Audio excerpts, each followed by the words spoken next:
démarre avec l'Ikdakosh Bokhu.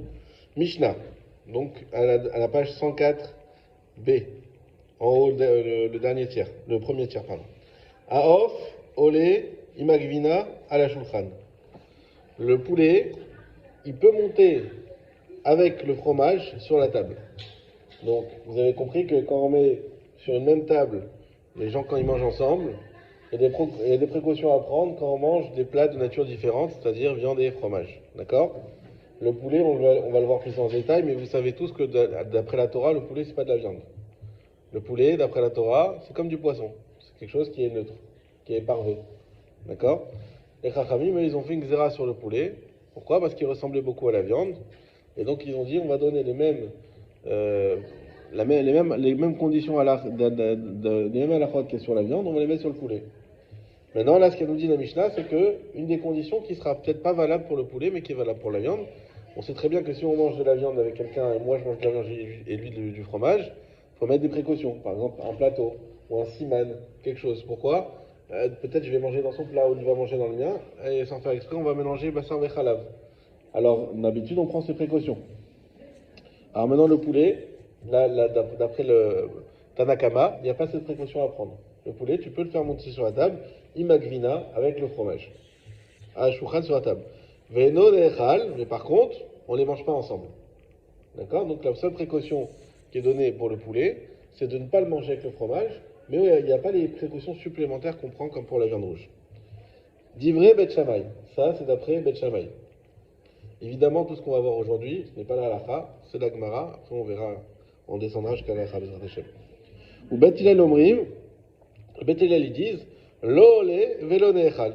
Pour la première fois, de ce qu'on voit en tout cas nous ensemble, Bet Hillel, ils sont plus marmir que Bet Shammai. Ils disent, ni il doit monter sur la table, ni on le mange. Amar Rabbi aussi, il rajoute, zo mikule Bet Shammai, ou mechumre Bet Hillel. Ce sujet-là fait partie, donc il y a toute une mara qui parle de ça, fait partie des sujets exceptionnels sur lesquels Bet Shammai il est mahmir et Bet Shammai il est mekil et Bet Hillel il est mahmir. D'accord? Bet Hillel ils sont plus durs que Bet Shammai dans ces sujets-là. Il y a une liste, et bien ça fait justement partie de cette liste. Baiser Shulchan Amo. Maintenant, dans quel type de table on parle? Parce qu'il y a deux types de tables. Il y a la table sur laquelle on prépare le repas, donc le plan de travail, et il y a la table sur laquelle on mange. Beshulchan sheochel alav. C'est sur la table sur laquelle on mange. Aval beshulchan shesoder alav. Par contre, la table sur laquelle on prépare, donc le plan de travail, le shaïch, et tatafshil, les plats, notenze betzad, notenze betzadze. On peut mettre ça à côté de ça. Donc lorsqu'on prépare, il n'y a pas le problème. Pourquoi? Il y a moins de risques de mélanger.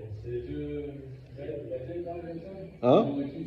Ça, a priori, d'après tout le monde, il semble ne pas y avoir de marloquette là-dessus, que dès qu'on est sur un shaïch, il n'y a pas cette précaution à prendre de devoir faire des simani ou quoi que ce soit, puisqu'on n'est pas là pour manger. On est là pour préparer, et quand on prépare, on fait plus attention, il n'y a pas de... Il a plus de chances d'avoir lieu au moment de la préparation. Et la finalité de la préparation, c'est de manger après. La sikha, au moment où tu vas les cercles, tu les quand on mange. Quand tu prépares, tu mets douillet, tu fais attention, tu vas bien rester, la protéine est surrasée. Moi aussi, je disais ça avant de rentrer dans la cuisine et d'avoir des enfants en bas âge, de voir du lait, de la viande et tout partout. Et là, j'ai revu ma. Tu te rends compte quand tu fais une erreur. Là, tu te rends compte. Alors, il y a un point qui est important à comprendre. De quoi on a peur ici? Est-ce qu'on a peur de manger? Est-ce qu'on a peur? Parce que nous, on voit le lait et la viande un peu comme des trucs toxiques. Mais imagine-toi, tu es en train de préparer, il y a une tranche de fromage qui, bam, elle tombe sur le poulet. Qui est cru. Elle tombe sur le poulet cru. Elles font pas. Non, si elles font, bah c'est fini. Quoique c'est même pas fini. Il faut enlever la partie. Mais si elle tombe sur ton poulet cru, tu es en train de préparer du poulet, il y a des cuisses de poulet, il y a une tranche de fromage, et machin, et tu envoies du fromage sur une pizza, et ça va un peu sur le poulet. Il n'y a rien de grave, même si c'est de la viande pour le couscous, il suffit juste de nettoyer.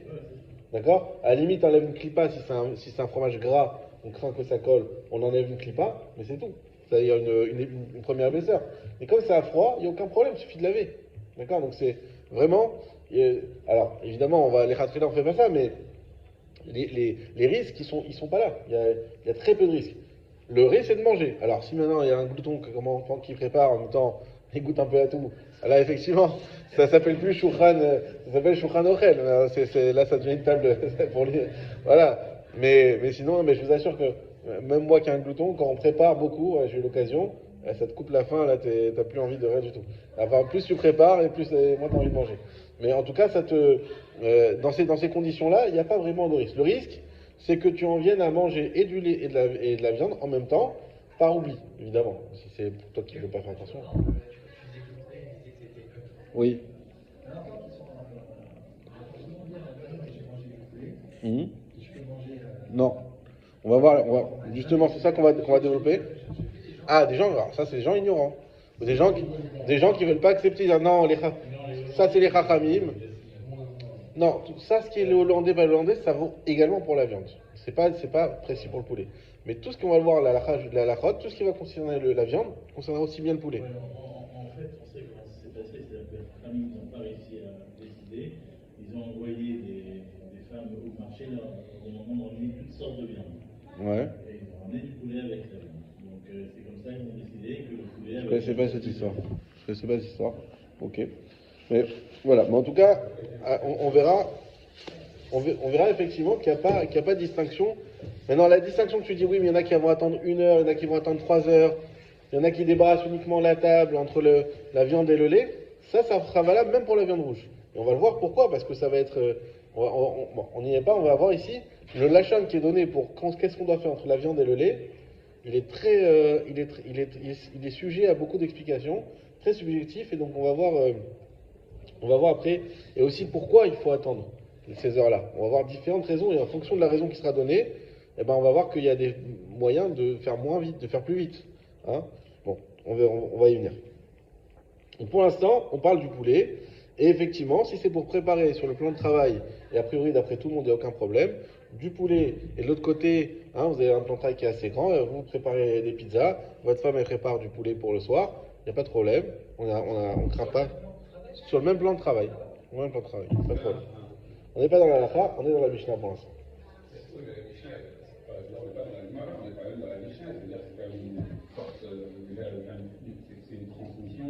C'est une transmission, mais qui est encore moins claire que la Gemara. Je dirais que c'est moins clair.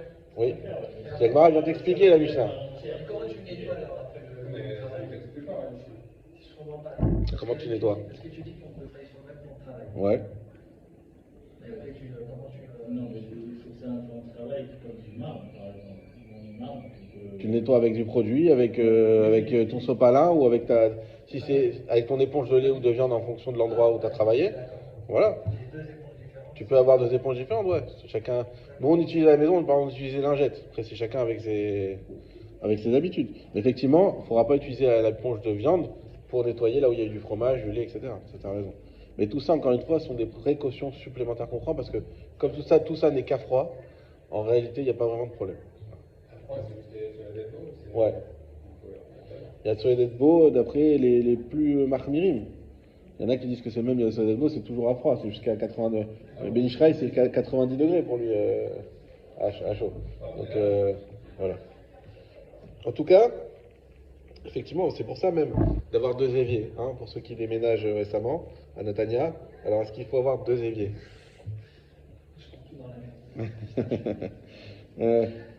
Il faut avoir. Alors 2 éviers, c'est pas obligatoire pourquoi? Parce que en réalité, on cuit pas dans un évier. Un évier, c'est pas une casserole. On en avait parlé à Pessah. Un évier, c'est un évier. Déjà, il y a des produits détergents. En plus, les femmes, même si elles mettent de l'eau chaude, c'est pas de l'eau qui est bouillante. Et en plus, il n'y a pas vraiment, il y a des fois des petits morceaux de viande, des petits morceaux de fromage, mais tu peux pas mettre ton entrecôte dans la. Voilà. Donc il n'y a pas une obligation d'avoir 2 éviers. Non, c'est mieux, c'est une belle khumra, c'est les maisons d'Israël qui ont pris sur eux, etc.